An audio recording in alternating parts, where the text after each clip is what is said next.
It's been over 45 years since we've seen the iconic Maverick name on a Ford vehicle, and for its glorious reincarnation for 2022, Ford decided to leverage America's love affair for pickup trucks by reintroducing the Maverick as a small unibody truck designed to slot below the Ranger in Ford's North American lineup. Now, I was actually out in Nashville, Tennessee, where I first got a chance to drive the Maverick and the Maverick Hybrid. And as you can see, this week, Ford has loaned me for a week a fully loaded Maverick Lariat First Edition equipped with the 2-liter turbo EcoBoost under the hood and, of course, the all-wheel drive option. Now, Ford claims they have well over 100,000 pre-orders on this truck, and because I have the truck for a full week, we're going to put it through our usual battery of tests. And at the end of this video, the big question I want answered: if you guys have been waiting for this truck, was the long wait worth it? Stay tuned to find out.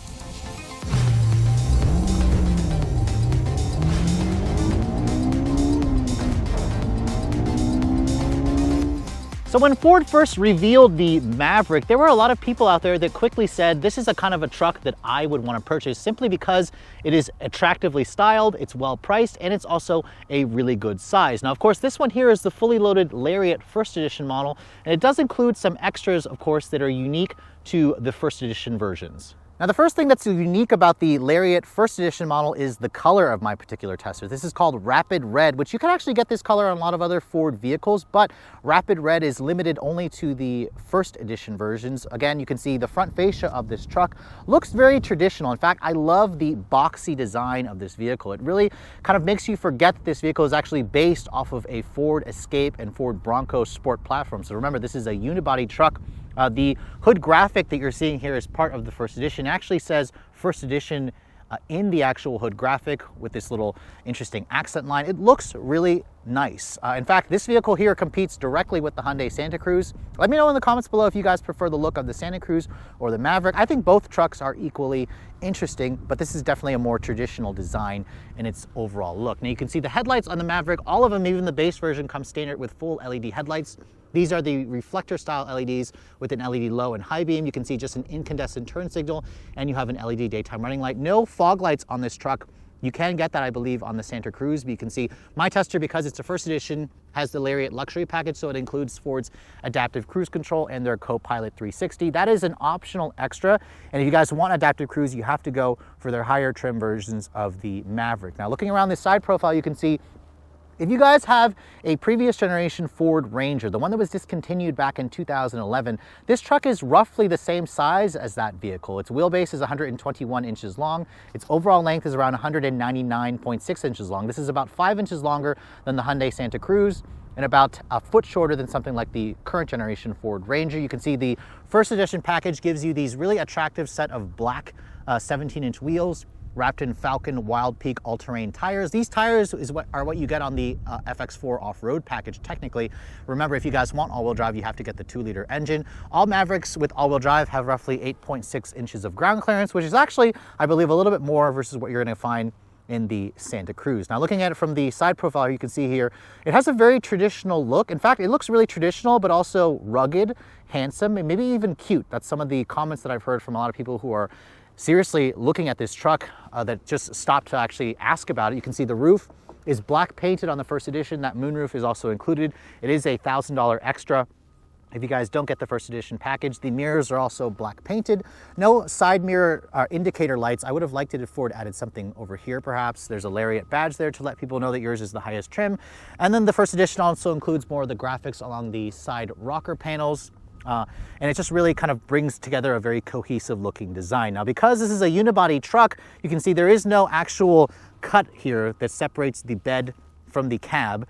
That's, of course, because this is a unibody truck. When you look at it from the rear over here, you can see the taillights are not even LED. Now, the LED accents for the taillights are actually LED around here, around the outer portion of the taillight when it's lit, but you can see the brake light and the turn signal and the reverse light is all incandescent. Remember, this truck starts at around $20,000, so you're gonna expect some, cost cutting here and there, but I think Ford did a really great job with kind of hiding that. You can see here, big Maverick that's kind of stamped into the back of the tailgate. There's a massive Ford logo. And then another area of cost cutting is the fact that no Mavericks have a damped tailgate. So when you open this up, you can see it kind of just cheaply falls. That actually surprised me the first time that I tried it when I was in Tennessee, but you kind of have to, expect that when you have a vehicle that's priced so well. You can see my tester has the soft tonneau cover that's included with the Lariat first edition package. The bed itself measures 4 feet by 6 inches long, so it's a pretty good size. Ford actually says you can put a 4x8 sheet of plywood in here. You can also get a bed extender.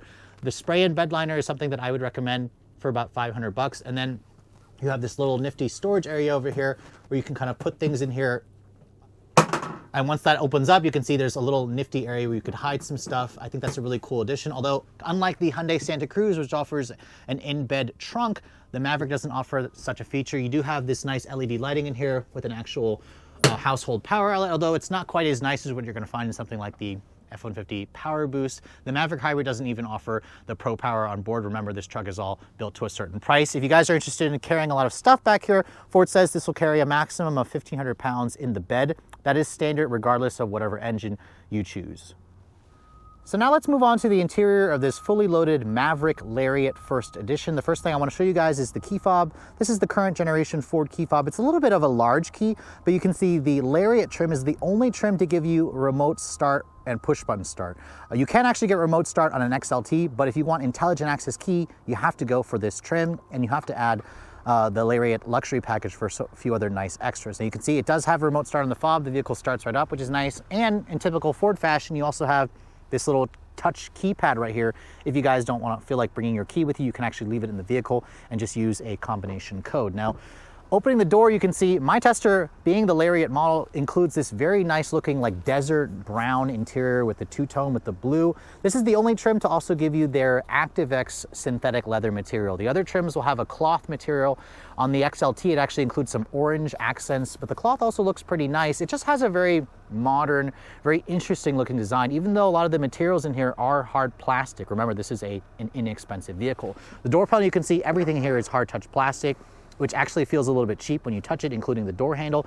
But you can see this area right here is soft touch padded. This is hard touch plastic, but I love this kind of texture, three-dimensional look that you get on the inner portion of the door panel. My tester also has the optional Bang & Olufsen sound system, which actually sounds pretty good considering the price that this truck competes in. The door handle is interesting because it's designed like this for a reason. Ford wanted to be able to give you space here to put a very tall water bottle, like the really big ones, the 21 ounce and larger ones. So this will actually fit in the door pockets. There's also another bottle holder right here, which is why the door handle is designed this way. It's also, you can see, reinforced with metal. So this feels pretty sturdy when you are opening and closing the door. It's just an interesting design that you have to get used to. Now, my tester, also being a Lariat, includes an 8-way power driver's seat with two-way lumbar support, no memory seats. And the passenger seat is just a manual. That's kind of expected, of course, with a truck that's on the lower end of the totem pole. You can see the seats also look pretty nice. The headrest is also adjustable in 4 ways, or you can go up and down. You can also adjust the tilt of this. This is also included on the Lariat with the luxury package, so that's something to keep in mind. Now, stepping inside, you can see it's got a really nice, easy step-in height that feels a little bit higher because of that 8.6 inches of ground clearance. When I shut the door, you can hear the door has a really solid sounding thunk, so that's really gives you a great impression of quality. Now, being that this is the Lariat trim, the start-stop button is all the way down here. It's in an interesting location, which Ford, again, I can see there was no space for it to go over here or go over here, so that's why they had to place it over there. But once you start the vehicle up, you can see a lot of the technology looks pretty good, although this is kind of older technology that Ford took from vehicles from 5 years ago. You can see that's Sync 3, which is not their newest Sync 4 that you find in like the F-150. This is an 8-inch screen. All Mavericks come with an 8-inch screen, but you have to go for the higher trim to get their latest Sync 3. The older ones will have an even older version, or the lower end will have an even older version. This steering wheel looks like it comes off of a Ford Focus. It actually looks pretty much the same with the buttons, with the way the piano black plastic trim looks. The Ford logo here, the horn, actually sounds pretty good considering the size of this truck. You can see the instrument panel also has a very traditional look with the analog tack and the speedo. You have a 7-inch helper screen, of course, in the center. The dashboard, you can see, is all hard touch plastic materials, but it is mostly put together well, although I am noticing a couple of fit and finish issues there over the Bang & Olufsen stereo system. The screen itself, I really wish Ford would offer a larger screen here. It would be nice if they just offered a screen here to take up this real estate that is, I guess, a little bit of storage here, but if they offered like a 11-inch screen here or a 12-inch screen here, that would make the cabin look even more modern. That's a small little nitpick. I imagine Ford will offer that at a later date if customer demand keeps asking for it. You can see a lot of exposed screw heads here with more of that texturized 3-dimensional look to the plastic, which looks nice. You have a volume knob, a tuning knob here. You can see there's Apple CarPlay and Android Auto. It is connected via wired connection, so this isn't wireless. It doesn't have over-the-air updates, so that's something to keep in mind. Going back to the Ford system here, you can see this car does have embedded GPS, which is also pretty nice. But most of you are probably just going to use your phone anyways. This truck also has ambient lighting, although it's just a single color for blue. You can dim the color. You can't actually change it. The ambient lighting in this truck actually looks pretty good considering the price point. Down here you can see more of that brown trim with the blue trim, which is great. My tester being the Lariat luxury package includes the wireless phone charging pad, another more storage area over there, which is great. And then you can see here the shifter. This is controlling the 8-speed automatic transmission. It's the rotary shifter. You can see when I put the truck into reverse, there's your backup camera with trajectory and distance markers and parking sensors, which is all very nice. Down over here, you can see you can access the traction control, the auto start stop, the brake hold, and then this is your drive mode selector right here. Push that button, you can cycle between a tow haul, a slippery, an eco, a sport, and a normal mode. So again, that's all pretty much what you expect from most Fords nowadays. A lot of storage in this truck, which is really great if you guys plan on using this as your only vehicle. A nice padded center console here for the armrest, and this area here is actually pretty deep. You can see I stuffed all my camera equipment in there, and it all fits pretty nicely. I find the seats to be very comfortable and supportive, which is good. And then above me, you can see there is just a standard sunroof that's included with the first edition package. $1,000 extra if you guys don't get that option package, but you can see it includes a standard manual sunshade. There is LED lighting in the cabin, which is nice. And then you can see the glove compartment is a bin style. It's damped, but it's not lined with felt. It's a pretty good size. So overall, this truck has an interior that feels very spacious. It's easy to see out of. It has most of the tech features that you want, minus of course the Ford Copilot 360, which is still extra, and adaptive cruise control. And you get slightly older tech and recycled parts from older Fords, but overall, it's comfortable, it's spacious, it's pretty quiet, and a lot of people are going to find plenty to like with this interior because you can kind of just get into it and know exactly how it works. Looking at the back seat, the Maverick, you can see still has a pretty good amount of space. Ford says you get around 36 inches of legroom back here, which is pretty competitive with a lot of mid-sized trucks, so keep that in mind. You can see the seats themselves have that same beautiful ActiveX faux leather material that you get in the front. You can also flip up this seat here. You can see there's a good amount of storage underneath the cushion of the rear seat. This also does fold down if you guys want. You can actually access that by pulling this. You can see the entire seat back will fold down, which will reveal a lot of stuff that you probably shouldn't be looking at, but it's nice that Ford at least gives you that option to do so. Now getting back here, you can see this is with the front seat pretty much all the way back, accounting for somebody who's probably 6 feet tall. And at 5'7", I can kind of get back here and still have a good amount of space. My knees aren't quite touching the seat, but I would probably have this the driver move the seat up a little bit more. But you can see on the passenger side, this is where I would have the seat to set if I was actually driving. And you can see there's a pretty good amount of space. Ford throws in 2 USB charging ports back here, an actual 120 household power outlet. There's no rear seat air vents back here, and then the materials are pretty much all hard touch plastic, although this is nice and padded right here where you'd rest your elbows. But you can see back here there is also still LED lighting in the cabin. This window also electrically opens and closes. That's included on the Lariat package. But overall, you can see with 2 map pockets and not a flat floor, but a decent amount of legroom, the back seat is usable for average size adults. Now under the hood of the Maverick, Ford offers a choice of 2 different powertrains. This is the upgraded 2-liter turbo engine. This is the only engine that you can get if you guys want all-wheel drive. Now, if you guys are familiar with Ford products, you should know this engine pretty well. Ford has been building it for almost a decade now, or maybe well over a decade. It's the company's 2-liter turbocharged EcoBoost direct injection 4-cylinder, making 250 horsepower and 277 pound-feet of torque.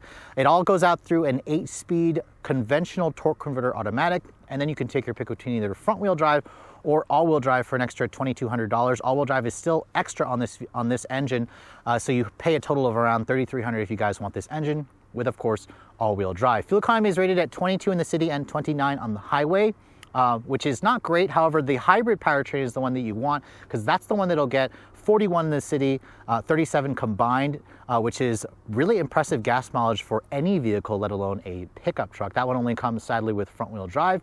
This vehicle should do 0 to 60 in the 6-second range. We'll confirm that, of course, when we get this vehicle out on the road to test. And if you guys plan to tow, the Mavericks will tow a maximum of 4,000 pounds with this engine if you guys go for the max tow package. And as this one sits, it weighs in at just around 3,900 pounds. So here we are behind the wheel of another hot Ford. This company is just on a roll. They keep building and producing cars that regular consumers just want. And I have to say, out of all the press vehicles I've had, I haven't had a vehicle that really got all the attention from friends and family who just want to see this car, because it is without a doubt an affordable vehicle that is priced similarly to like a Honda Civic or a Toyota Camry, but it's a truck and it actually feels like a real truck. Now, of course, when I first drove this vehicle back in Nashville a couple months ago, I was really impressed. But now that I have the vehicle back home for a week to test, I'm very excited to get behind the wheel of this thing and see what it can do. Because this one here has the 2-liter turbo with 4-wheel drive. It is just an option that I imagine a lot of consumers are going to probably end up choosing. So let's go ahead and test out what the 0 to 60 is like for this vehicle.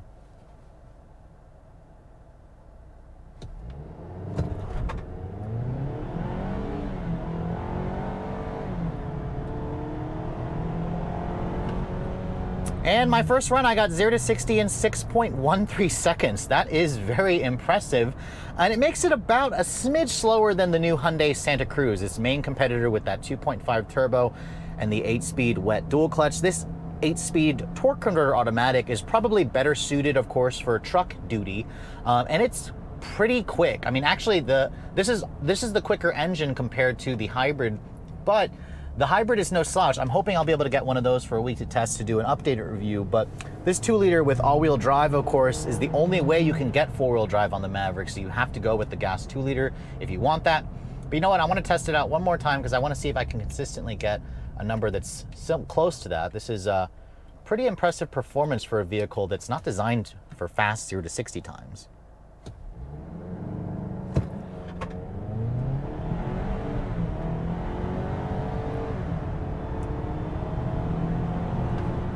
And that time I got 6.5 seconds. We are going slightly uphill here. So we're gonna say around 6.3, 6.4 seconds. It is, again, about a half a second slower than the Santa Cruz, but that's nothing to sneeze about. This is still a very quick truck.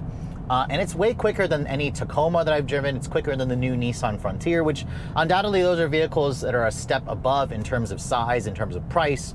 And it's about as fast as the Honda Ridgeline as well, which again, another vehicle that's up in size and up in price. Now, what I love about the Maverick is even though this vehicle is built off of the Ford Escape Bronco Sport platform, you get a sense that you're driving a much more refined vehicle, but it also feels like a truck from behind the wheel. You get this big, nice commanding view of the road. You get this boxy design language. You have that clear view out of the bed, out of the back. This vehicle also just feels substantial. It feels capable. It feels like it can handle, any of the heavy loads that I'm going to probably throw at it, or an owner would throw at it. It also feels like you could take this vehicle off-road. It has roughly 8.6 inches of ground clearance, which I believe is a little bit more versus the Santa Cruz. The Santa Cruz just felt a lot more like a car. It felt like I was driving an SUV, like a car truck, whereas this still has car-like refinement, but it feels more like a traditional truck, and that's where it's going to appeal to a lot of people who are looking to replace an older truck. I'm talking about something like a Ranger from 15 years ago. This feels very much like that exact vehicle. But the beauty about the Maverick is that it also has a lot of the newer technology that you expect nowadays. Now, granted, I get into this interior and I feel like I'm sitting in a Ford from about 5 years ago, which isn't a bad thing. The all-wheel drive system in this vehicle is pretty refined. It just automatically shuffles power from the front to rear and a little bit from side to side. The 8-speed auto is smooth, responsive. The engine doesn't really sound like much. This is Ford's 2-liter EcoBoost engine making 250 horsepower. It has plenty of power. It is relatively refined. The ride quality in this truck also is a little bit firmer than I expected, actually. I mean, now that I have the truck for a week, I'm noticing over some bumps. You do feel the bumps coming through, but we do have an all-independent suspension. You should notate, however, that the hybrid comes with a semi-independent suspension in the back. This has the full 4-wheel independent with the 2-liter and all-wheel drive. But overall, I'm just really impressed with how this truck drives. It's a wonderful city companion because of its small, maneuverable size, excellent visibility, but then out on the highway, I drove this vehicle and it's still really comfortable. The seats also are pretty comfortable. The Lariat is the only trim to give you the full faux leatherette material. which is nice. If you guys go for the other trims, it'll come with just a cloth material, which still looks pretty good. The heated seats also work well. My tester with the Lariat Luxury package adds a heated steering wheel, which is a really nice addition. The visibility, like I mentioned, is good. The driver assistance in this car, this is where the Maverick is slightly behind something like the Santa Cruz. You have to pay extra for Ford's Co-Pilot 360, which is just blind spot monitoring with rear cross traffic alert and lane departure alert. That's an extra $650. If you guys want adaptive cruise control with like stop and go, you have to pay a hefty $3,700 for the Lariat Luxury package to get that. And I believe the Lariat is the only trim to get the adaptive cruise control, so that's something that Ford, again, makes you pay extra for. This car has an enticingly low $1995, base price before destination. You're really looking around $21,500 with destination, but my tester here is significantly more expensive. However, it's still not unreasonable, still about 10 grand less than the average new car transaction price as of this filming. But I do want to talk about the fuel economy. In my week's worth of testing, I averaged about 22 mpg in the city, which is bang on with the EPA's numbers. And on the highway, I got around 26 mpg, which is a little bit less than the EPA's numbers. The 2-liter obviously is not the more efficient option, but if you want four-wheel drive, all-wheel drive, you have to go for this option. The hybrid's the one that I'm more eager to test because that'll do 37 mpg in combined driving. And when I drove that vehicle in Nashville, I was easily getting 35 driving around stop-and-go traffic in Nashville. So sadly, the hybrid still is not available with all-wheel drive. Hopefully Ford will rectify that in the future. But in the real world, in daily driving, this is a really comfortable truck to drive. It has great comfortable seats. It has easy to see out of the cabin. Feels really spacious in here. Feels very substantial and durable. And I think those are all qualities that truck buyers are looking for. And the beauty about this thing is it's a car platform underneath. You would never have known it just driving this truck back to back on a daily basis, but Ford really knocked it out of the park with the driving dynamics and the overall package of the Maverick, and it's going to make this truck in hot demand for years to come.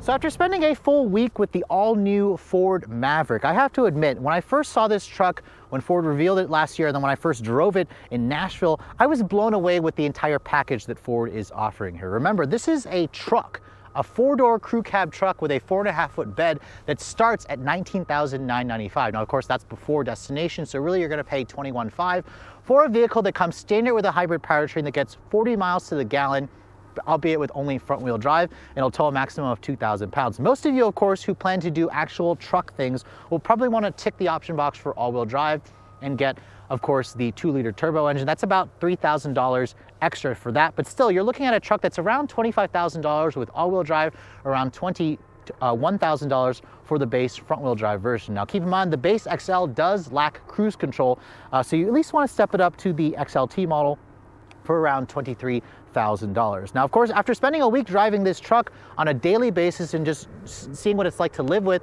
this truck seriously reminds me a lot of the previous generation Ranger. I think it's an amazing size. It feels very capable. It feels very durable. The ride quality is a little bit on the firmer side for me, but I'm just shocked at how comfortable and spacious the interior is.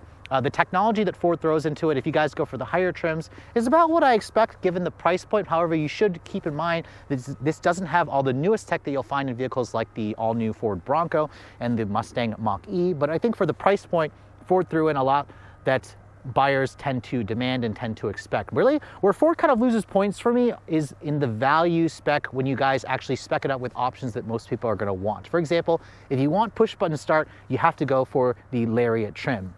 The XLT model will come with keyless entry, but you have to actually stick a physical key into the ignition. That may not sound like a big deal, but when you get used to that kind of technology and you have to go back to it, it seems like a missed oversight, and I think Ford should have included it. I think some of the safety tech, like their Co-Pilot 360, should be standard.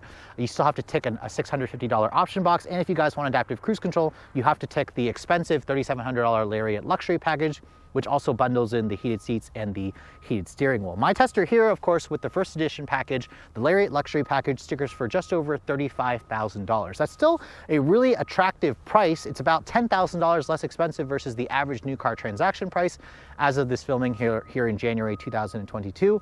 However, keep in mind, the Maverick starts at around $25,000 for the Lariat trim, so my tester has almost $10,000 of optional extras $1,200 of that is coming from, of course, the destination charge. But if you guys are looking for a daily driver and you don't necessarily want a regular sedan, something like a Honda Civic or a Honda Accord, there is something that's genuinely very appealing about the Maverick. It's immensely capable, it has plenty of space inside, it has all the tech features that you want, and it also can do a lot of truck things. So that's exactly why there are so many people that are waiting for this truck. And if you guys happen to be one of those people, I am happy to report that it is easily worth the wait. So if you guys want this truck, you're just gonna have to be patient because Ford is trying to ramp up production as demand continues to grow.